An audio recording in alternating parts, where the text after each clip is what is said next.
New centers of civilization. The objectives are 1. Explain how the decline of the Hittites and Egyptians allowed a number of kingdoms and city-states to emerge. And 2, discuss the world religion of Judaism, which influenced later religions of Christianity and Islam. Now, first, we must begin with the concept of nomadic peoples and what their role was during the time that all of these civilizations had emerged and people were settling down. Really, at the time, there were, on the fringes of these civilizations, those who lived nomadic lives and who depended on hunting and gathering, still even to this point, who had chosen intentionally not to develop cities and civilizations in the sense that we've seen in Egypt and in Mesopotamia. Largely, these people were pastoral nomads, that is, those who had domesticated animals for both food and clothing.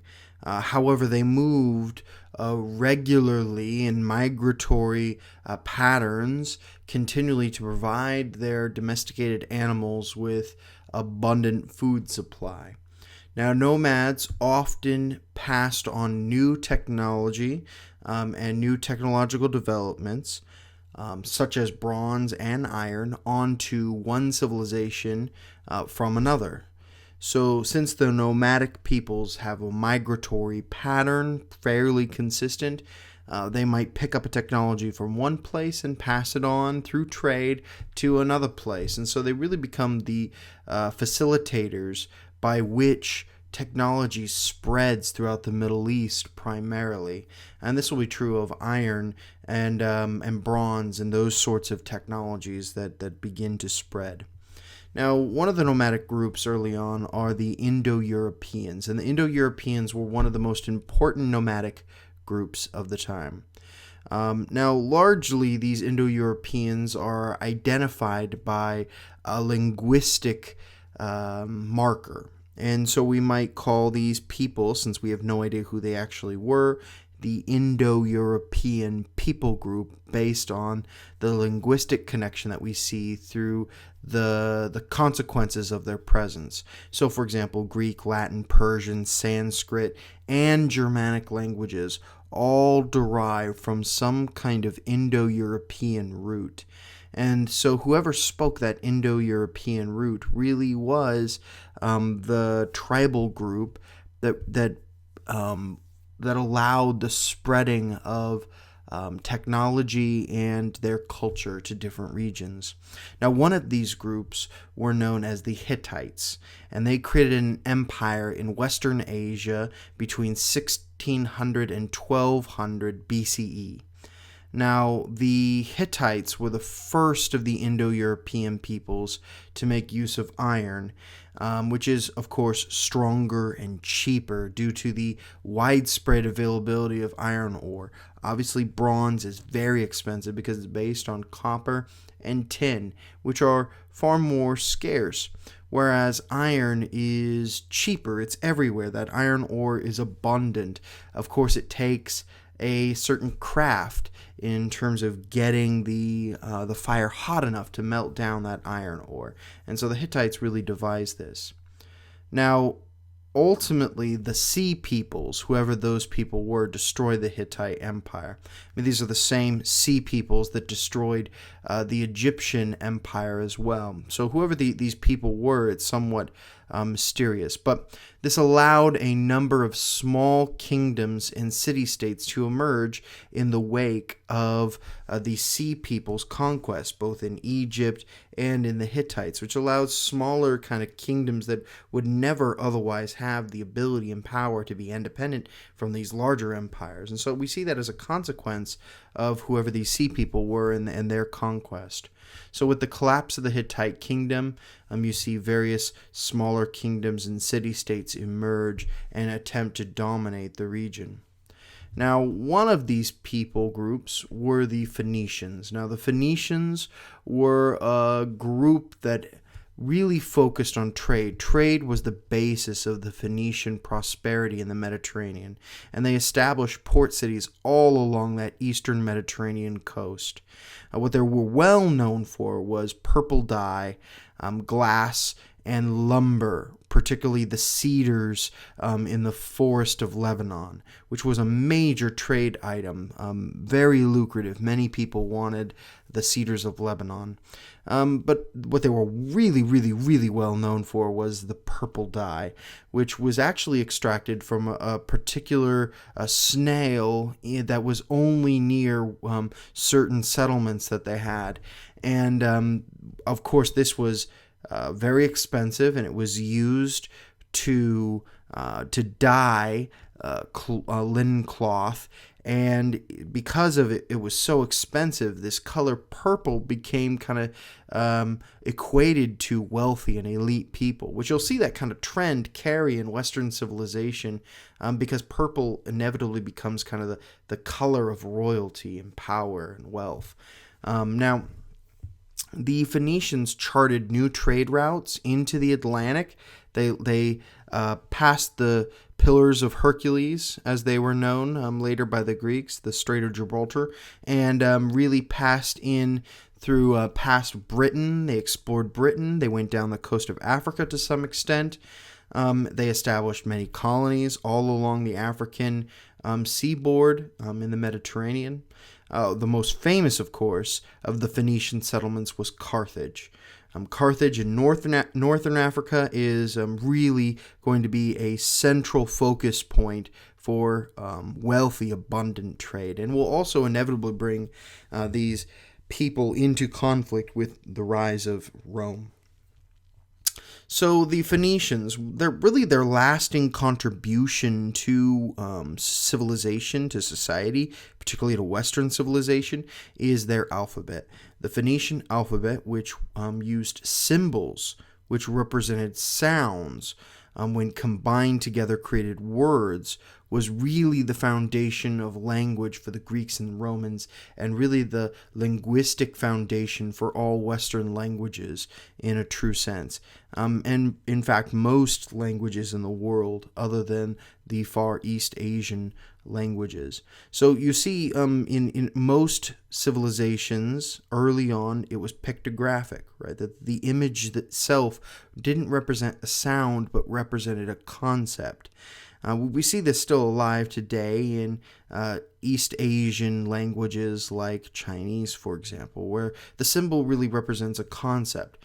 However, the Phoenicians, by constructing sounds through symbols and then collecting those together to create words, is a huge shift in a completely different direction. So here we can see a kind of graphic illustration of what the Phoenician alphabet looked like on the left, and then the English or Latin equivalent on the right.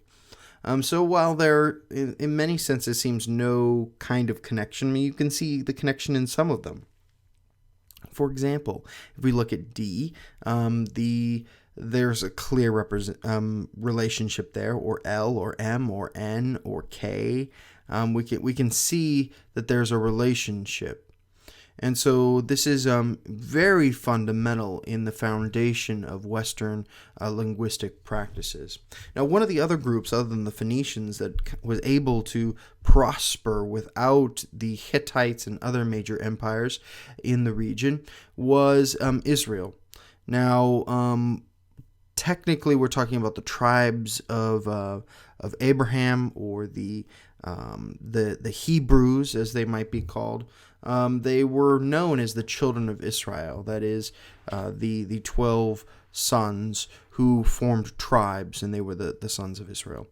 Now, Abraham, ultimately, in terms of long-distance kind of biblical history, is that this Abraham character was called out of Mesopotamia, and he was a nomadic, sort of pastoral person following his animals, and he inevitably was driven by drought into Egypt. And here his descendants ended up taking deep roots into Egypt. but inevitably, at least we're told by the biblical narrative, that the children of Israel remained in Egypt and inevitably were enslaved. And so we get the classic kind of Moses Exodus narrative from that due to a tumultuous relationship between the Pharaoh and the Israelite people, Pharaoh wanted to purge the Israelites because there were too many of them, the Hebrew people, the Hebrew tribe, and so he wanted to kill every male boy, baby boy, and Moses was rescued, right, with the reed in the river, and it washed up, and lo and behold, he ends up getting adopted by the Pharaoh's daughter or niece or something. But the whole point is this kind of image where you see God's hand guiding these people to the establishment of their nation. That's really the purpose of these narratives historically, and why they're telling this, that God was the one guiding the foundation of their nation as they leave Egypt. And so we end up seeing through Moses in this complex narrative that is well known, that they end up establishing a Hebrew kingdom in the ancient Canaanite eastern seaboard region where the modern state of Israel exists. Now, during this time, as they inevitably settle in that region, you end up having, in the long run, the establishment of a kingship and an expansion ultimately to a pretty extensive height. But ultimately, they collapse in the wake of interaction with the Assyrian Empire. As the Assyrian Empire rises up, it conquers the Palestinian region, right? Palestine, where the Phoenicians and the Israelites kind of live. Now, ultimately, the Chaldeans defeated the Assyrians and conquered the kingdom of Judah and destroyed Jerusalem in 586 BCE. Now, ultimately, this phase is known as the Babylonian exile or Babylonian captivity, where the Jewish people are taken from their territory and taken to the city of Babylon as kind of elite captives to sort of hold ransom the kingdoms that they conquered to make sure that they're loyal. That's really the function of these sort of kidnappings, as it were. And so the Babylonian captivity really has this long narrative of talking about the people fighting and striving to exist in that culture. But inevitably they're sent back from their exile to their homeland and to ultimately prosper in that territory. Now, the objectives were, in a broad sense, one, explain how the decline of the Hittites and Egyptians allowed a number of kingdoms and city-states to emerge, and second, discuss the world religion of Judaism, which influenced the later religions of Christianity and Islam. Now, of course, if you want to know a little bit more about Judaism, you can certainly read your textbook. There's a lot there. I've left it somewhat sparse because we cover it so densely in general through interactions through lecture and other means.